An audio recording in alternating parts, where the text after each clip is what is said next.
You're listening to a podcast by Great Kids. To learn more about us, visit our website at greatkidsinc.org.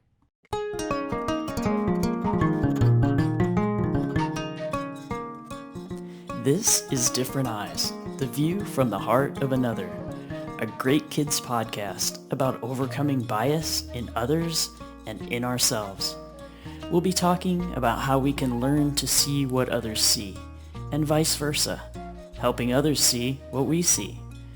Our discussions will revolve around bias, cognitive bias and implicit bias, and how this all relates to the work that you do to support families.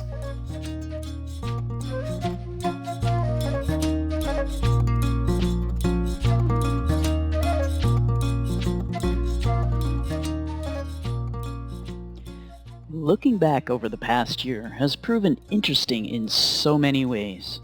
One day, our reflections evolved into a discussion of cognitive bias and all the ways that this affects decision-making, ours and everyone else's, without us even realizing it. The conversation got interesting enough that it sparked the idea for this podcast. We hope that by beginning to look through the eyes of others and also helping them to see what we see, we might all start to see things that maybe without each other's help, we never would have noticed. Hi everyone, and welcome to this week's episode. This is number 6, which means that after today, we'll be halfway through the series. I've got Shauna Donaldson, the Great Kids CEO, here with me again as we continue our cognitive bias exploration. We're excited to continue using this platform to talk about cognitive bias and how it relates to our lives and specifically the field of home visiting. Yes, cognitive bias is a systematic error in thinking that happens due to our brain's need to simplify information so it can be processed quickly. Yeah, I mean, speedily making sense of information is all about survival. Unfortunately, the shortcuts that our brains must take to do this sometimes lead to errors in decision making that can negatively impact our lives and the lives of others. One of the hardest yet most important things about cognitive bias is that we all have them. It's just part of our human nature. While we can't overcome cognitive bias altogether, being aware of it is a really important step to preventing it from causing problems. Right. We've been learning a lot about how our brains make inaccurate evaluations of both ourselves and other people. We're hoping that by sharing these conversations, we can all begin to see through the eyes of others and understand how they've come to the conclusions that they have about the world. So far in our journey, we've explored confirmation bias, the bandwagon effect, fundamental attribution error, naive realism, and in-group bias. And today we're going to talk about negativity bias. And boy, I bought into this one quickly. Yeah. I think this one's particularly interesting for really so many reasons. Negativity bias means that we're more likely to remember an insult or a negative event than we are to take in a compliment or recall the details of a happy event. Yeah. And that seems like a bug in our system. Wouldn't we all be much happier if we could just remember the good stuff? Right? You wish that.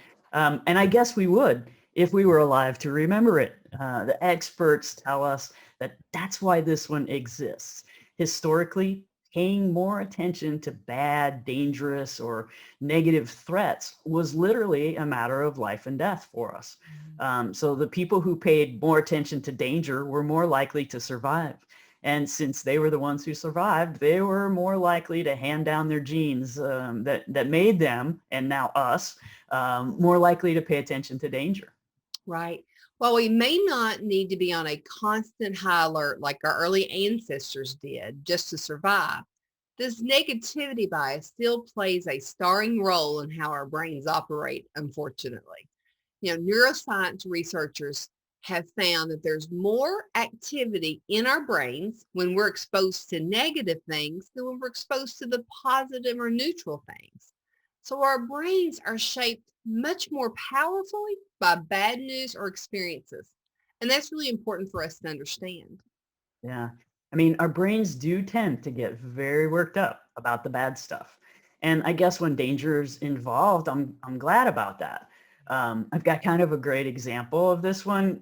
Several years ago, my family and I took a hiking vacation in Montana at Glacier National Park.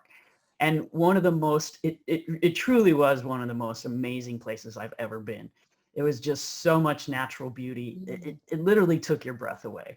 And to this day, when I think about that trip, though, the story that comes to my mind involves this moment when we were trapped with a handful of other really scared hikers because we found ourselves stuck in the wilderness with grizzly bears in every direction. Literally every trail was blocked by grizzlies, and so it's obvious why my brain needs me to remember that Yeah. event in such detail. It was truly dangerous. And I don't want to find myself repeating that situation if possible. Right. It's a great example, Dana, of a time when negativity bias can be your friend. For sure. Right. I'm It's my sorry it friend. happened. I will be avoiding grizzly bears at all costs. Right. I'm also trying to think about an example of how it can also get in the way.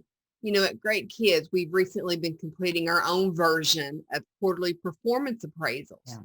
And the approach that we're taking to this is designed to be very strength-based. We even call them our best self-reviews. But in the past, I think we've all experienced some version of a traditional work evaluation, right? We probably even get a little anxious thinking about that, Just right? the words make me nervous, right?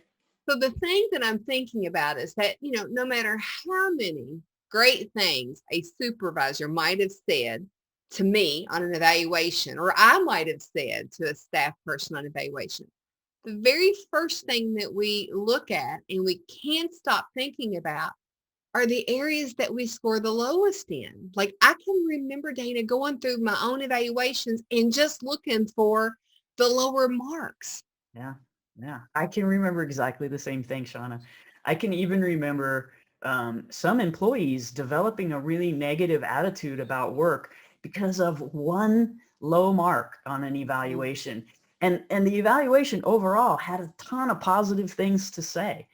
But they would just get really focused, overly focused on that one thing and forget about all of the good stuff. Negativity bias can cause us to make some real errors in judgment. There are even studies that suggest that the negative emotions last longer than the positive ones, and that we also tend to spend more time thinking about the negative events. Yeah, so research tells us that one portion of the brain, the amygdala, uses about 2/3 of its neurons to look for bad news. Once it sounds the alarm, negative events and experiences get quickly stored in our memory. Now, positive experiences, on the other hand, need to be held in awareness for about 12 or 13 seconds in order to transfer them into long-term memory. That just doesn't seem fair. No, like, right? It's huge. And it's unfortunate on some levels, right? I think you described it in another conversation that we had, Dana, the difference between a flaw and It's a feature, not a flaw. I think it's feature, not a flaw. And yeah. right. So this bias can actually pack sort of a double whammy for us. It not only means that the default in our brain is to focus on the negative, but it also causes us to overlook the good stuff, unfortunately. Yeah, I mean, maybe even more than that. If we do notice the positive things, we have to consciously hold on to it, or it just falls quickly out of our memory. My dad used to have a saying, and I'll soften the language a bit because this isn't exactly how he said it, but it was something like, it only takes one "oh no" or "aw shucks" to negate a whole bunch of attaboys.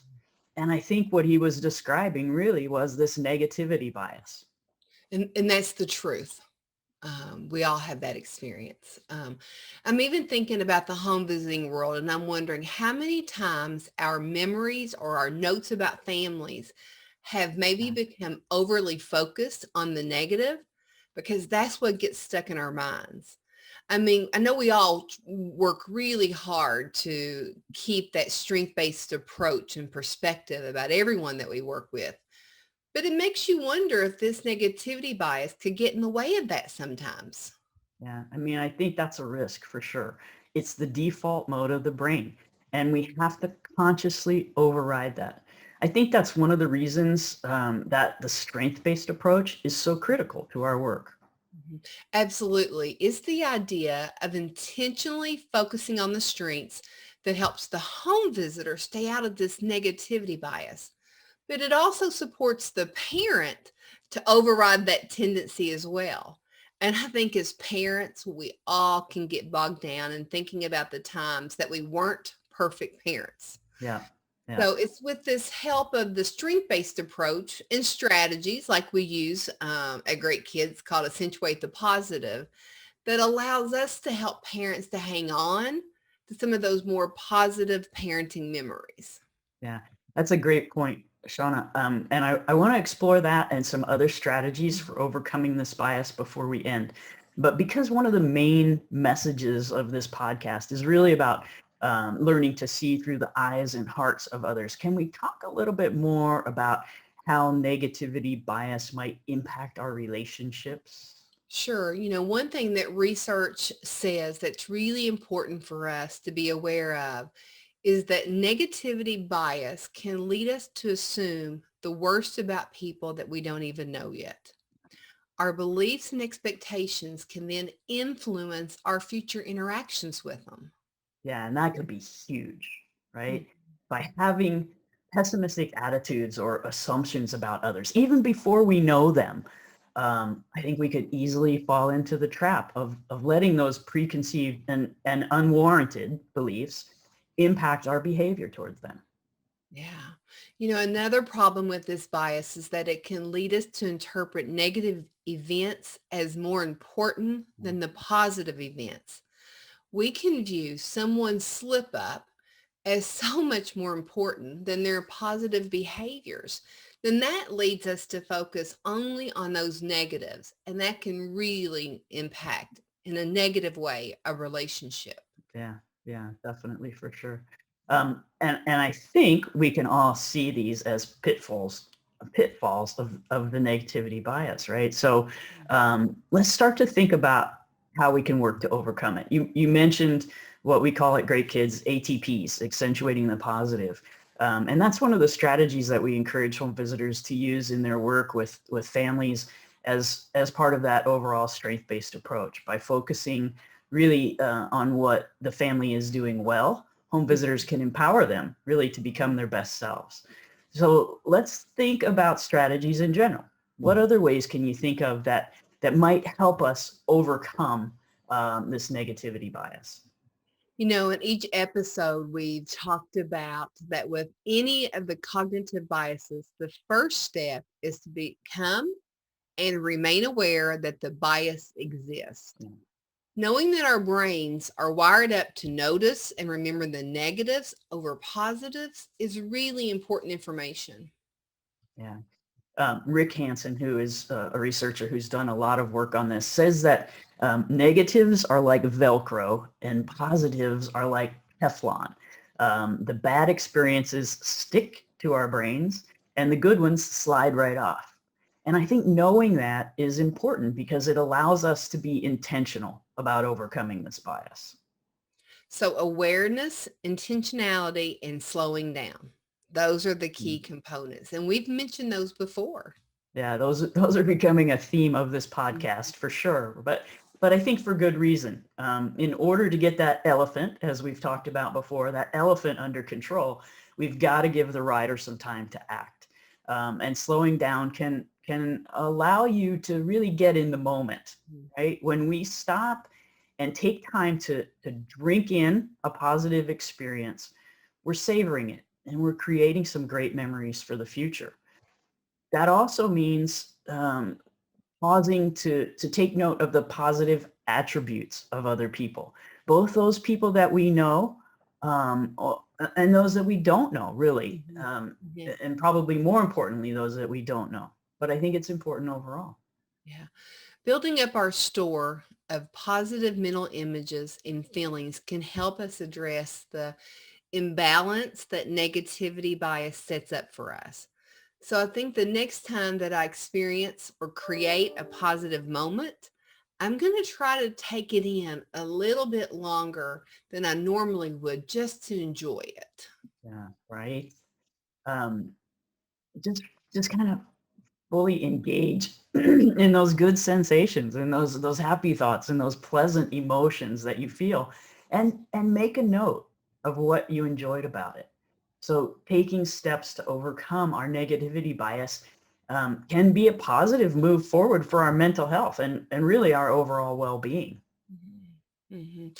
I think I would also encourage home visitors at the end of each visit to reflect on the joyful moments that happened in their time with that family. By really savoring those beautiful parent and child interactions, celebrating those little victories that you've had.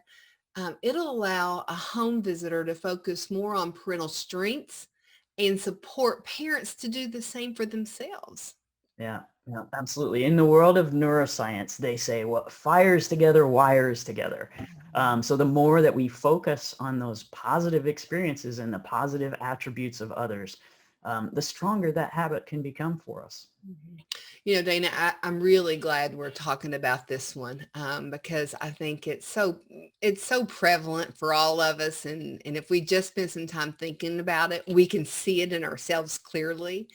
Because we all face negative things, but when we find ourselves getting stuck on the negative aspects of our lives, it helps us to be aware of why we might be doing so. Yeah. I think, even though we're evolutionarily hardwired to focus on negative things, the good news is that it's possible to retrain our brains to adopt more positive frames of reference and to improve our relationships and boost our well-being. I think with an understanding of negativity bias, we can start to interact in ways that are much more conducive to our mental health and to the overall wellness of our world. Mhm. So it sounds like a great place for us to stop today. As always, we're very thankful for everyone that's listening in. As we think and talk about how cognitive bias can impact our lives and the lives of those around us. Yeah. And we'll be back in a couple of weeks, continuing our conversation about cognitive bias. And we hope you'll all join us again. Yeah, thanks. Bye, everybody.